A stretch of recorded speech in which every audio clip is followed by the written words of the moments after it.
Hello po, magandang araw sa inyo. Okay, we're live. Yes, topic natin, pag ganitong panahon, maraming nagtatae, marami ring nagsusuka. Andito tayo sa airport eh. Tahimik lang tayo. Nasa isang dulo lang tayo, ha? So, hindi tayo nakaka-istorbo dito. Ang topic, syempre ako, kung ano nararamdaman ko, yun ang topic ko sa inyo eh. Diba? Ang topic ko, pagtatae, masakit ang tiyan. Kasi nararamdaman ko ngayon. Yan ang secret eh, pag nag-aaral ako. Dapat meron ka isang pasyente na yun ang nararamdaman or ikaw nararamdaman mo, mas magaling ka magpayo. Okay? So, ang problema dito sa Cebu ay walang kuryente. Yes, kasi nawalan ng kuryente. Oo, So, binagyo. lahat ng freezer, refrigerator ay hindi gagana. At kung may pagkain doon, ay masisira. So, pag nawalan ng kuryente ng 12 hours, 24 hours, hindi mo na pwede masira yung pagkain. Kaya hindi nakakapagtaka, sabi ng mga doctors na kaibigan ko, marami daw nagtatae ngayon sa Cebu. Kasama na ako. Okay? Sa kadentihan ko kanina pa. Noong unang araw ko dito, okay pa eh. Pero ang hangin na. Sobrang hangin. Siyempre, hirap eh. Hirap sa bottled water. Hirap, siyempre, sa luto din, di ba? Siyempre, hugas kamay. Hirap din. Okay, hindi mo masabi. Pong saradong restaurants at kainan. Anyway, short tips muna sa pagtatae. Pagising ko kanina, naku, 4 a.m. Nakaka 12 times na ako. 12 times, kala ko cholera eh. Matindi. So, dahil nagtatae ako ng 4 a.m., ibig sabihin nun, pag nagtae kayo kunwari ng ganitong oras, normally mga 6 hours before or mga 12 hours, 6 to 12 hours may nakain ka. So, may nakain ako kagabi siguro. Siguro may nakain akong karne na hindi ganun ka luto. Oo. Lalo na kung mahina ang tiyan mo. Ako mahina ang tiyan eh. Di ba kayo mahina ang tiyan? May taong mahina ang tiyan, mabilis mag-tae. Pero yung mga taong sanay sa dumi, si Doc Lisa, marami nagtatanong dito eh, nasaan daw si Isko eh. Sabi ko, hindi ko kasama, nasa Maynila. Pero si Isko, matibay ang tiyan noon. Naku, sanay sa pagpag yun, grabe. At nakailang balik na rin po siya dito sa Cebu. Lagi ko nga binibiro bago at pagkatapos ng Typhoon Odette. Hindi, this is not politics. This is medical. Yes. May tinatawag na hygiene hypothesis. Ilalaglag natin si Orme. May hygiene hypothesis. Sabi nila, pag yung tao sanay sa kumain ng madudumi, batang madalas nadumihan ng bata, di ba? Mas malakas pag matanda. Good morning po. Mas malakas, mas matibay. Pero yung mga batang mayayaman, laging nakakulong lang sa bahay, hindi nadadapuan ng kung ano-anong sakit, maraming may allergy. Yes. Yung mga hika-hika. Yun. Anyway, sa pagtatae, naku, alam mo ano agad ginawa ko? Pag nagtae kayo, kaya sa Cebu, sa ibang lugar, ngayon, di ba, holiday, number 1, Orisol or Hydrate. Ano yan, Lisa? Ito po, generic lamang na Oresol.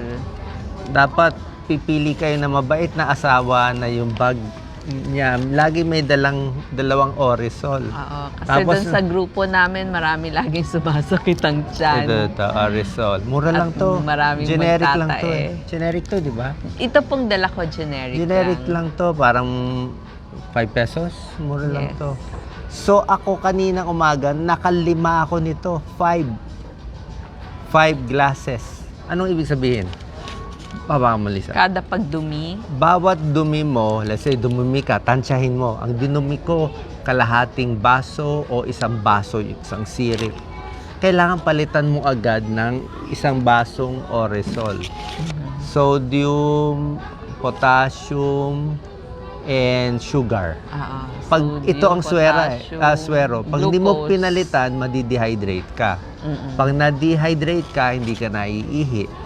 Pag hindi umihi, lagot na tayo, makikidney problem. At isa pa, pag nagloko yung electrolytes, yung puso, cardiologist ako, delikado. Takot ako doon eh. Pag bumaba yung potassium, bibilis na yung tibok mo, mamaya tachycardia ka na. So, hindi po maganda. Kaya ako, hinabol ko na hinabol. Nakaka 12 times, pasensya na, kinakwento ko tunay. 12 times ako dumumi, tubig na lang nga bandang huli, at nakalima ako nito. Actually, sobra ginawa ko, na-over ko inunahan ko Kaysa ma-hospital pa tayo, inunahan ko. Kaya hindi ako nanghihina ngayon. Naka-load ako Nasobrahan ko siguro ng mga 2 baso.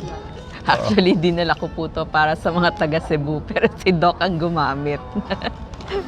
Hindi, yung kinakwento ko si Yorme matibay. Matibay ang tiyan niya. Kasi sanay siya sa pagpag.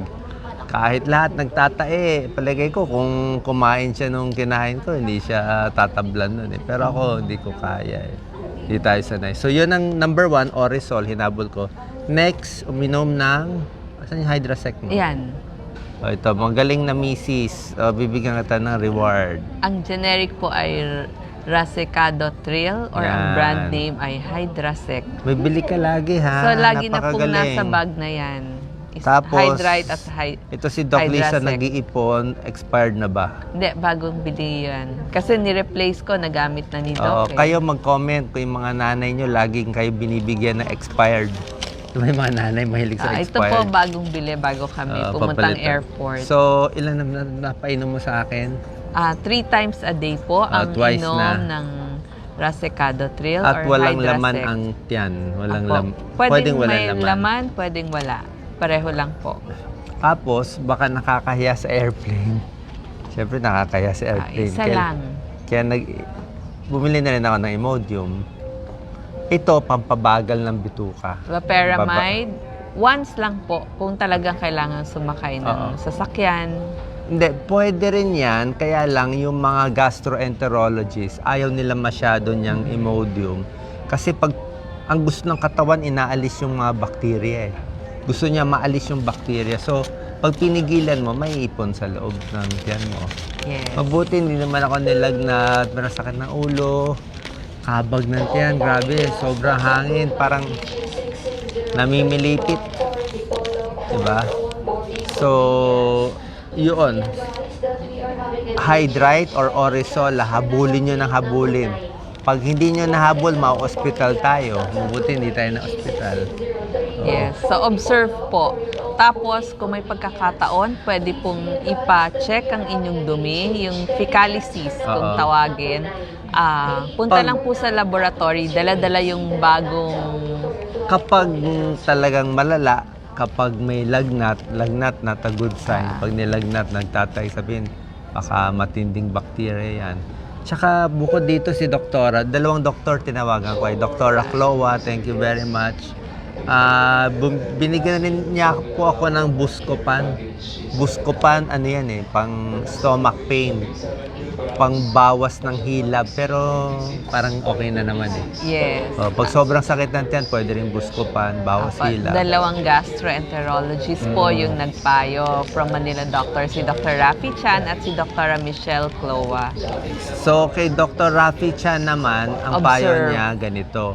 Sa loob ng 2 araw, pag nilagnat, tuloy-tuloy pa rin, siyempre, pwede mo pa-check ang stool exam or shortcut na, inom ka na ng ciprofloxacin, Ciprobay, 500 milligrams twice a day. Alam ko, 3 days 3 days, 5 days, 7 days. Ganun na binibigay. So, ciprofloxacin, Ciprobay, 500 milligrams twice a day. Medyo mataas yung dose pag ako after meals. Pero itong Imodium, pwedeng, walang laman ng tiyan. Itong Hydrasec, pwede rin walang laman.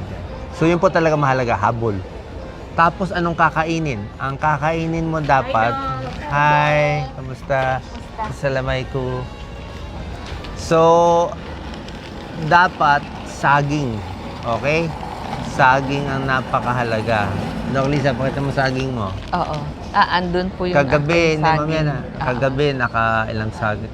4 na ata saging bumili ko. na po ako ng isang piling na saging. Kasi yan po yung mga safe kainin at Saging, maraming potassium. hydrate, kasi kailangan potassium. Bawas muna sa oily. Si Dr. Chloe, sabi niya, Yakult. Pwede daw po, Pwede, sabi pwede, ni Dr. pero Michelle minsan- Cloa, for good bacteria. Pero minsan maano rin kung medyo milky, parang... Tsaka ang gusto ng tiyan natin, warm water. Mainit na mainit. Diba? Mainit na Yes. mainit. So, mas pwede po mainit. yung kung ayaw ng plain tubig, pwede po yung mainit na tsaa para mainitan ng konti yung Oo. sikmura. Ano ang binabantayan? O, ganito binabantayan. So, lakas na ng dumi natin, di ba? Dumudumi tayo, parang tubig na. Pero, dapat umiihi pa rin kayo. I-sure mo na umiihi kayo. Kasi pag hindi na kayo umihi ng 4 hours, 5 hours, delikado po yun. Dehydrated yun. Hi. Dehydrated. So, imbis na maswero, ma-hospital, marami namamatay sa diarrhea dahil di nga marunong, simpleng Oresol lang, pwede na. Ano lang po yan? Asin at asukal. May halo lang yan eh. Tinuturo ko sa inyo, di ba? 1 litrong tubig, 8 kutsaritang asukal, mga 1/4 teaspoon ng salt. Nasa sa inyo naman eh. Asin at asukal. So, kanina lahat ng asin asukal kinain ko kahit yung nahulog eh.